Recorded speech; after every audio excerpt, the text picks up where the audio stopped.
Hai, hari ni I dekat Taman P. Ramlee, Setapak, KL. Rumah ni memang rundown sebab rumah ni dah 30 tahun disewakan dan dah setengah tahun kosong.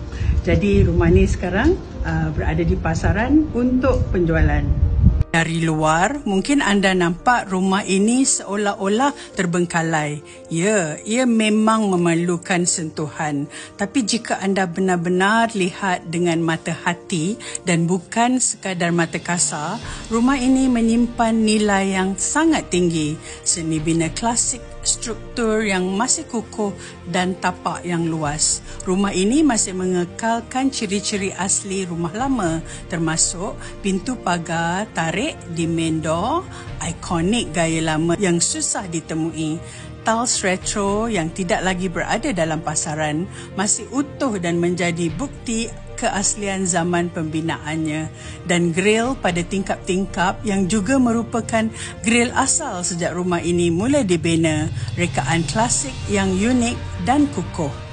Dengan keluasan tanah 5,683 kaki persegi, ini bukan sekadar rumah, tapi kanvas kosong untuk anda yang kreatif. Anda boleh restore, ubah suai atau kekalkan dengan gaya retro yang semakin mendapat tempat di hati pencinta seni bina lama. Rumah ini menawarkan 4 bilik tidur dan 2 bilik air. Cukup selesa untuk sebuah keluarga kecil, dijadikan studio seni, homestay atau rumah persaraan yang penuh karakter. Dari segi lokasi, ia hanya 15 minit ke KLCC, 15 minit ke MRR2 dan 5 minit ke Duke Highway. Lokasi yang sangat strategik untuk anda yang inginkan keseimbangan antara tenang dan akses mudah ke bandar. Status tanah freehold, tanah milik kekal yang makin dicari di kawasan bandaraya.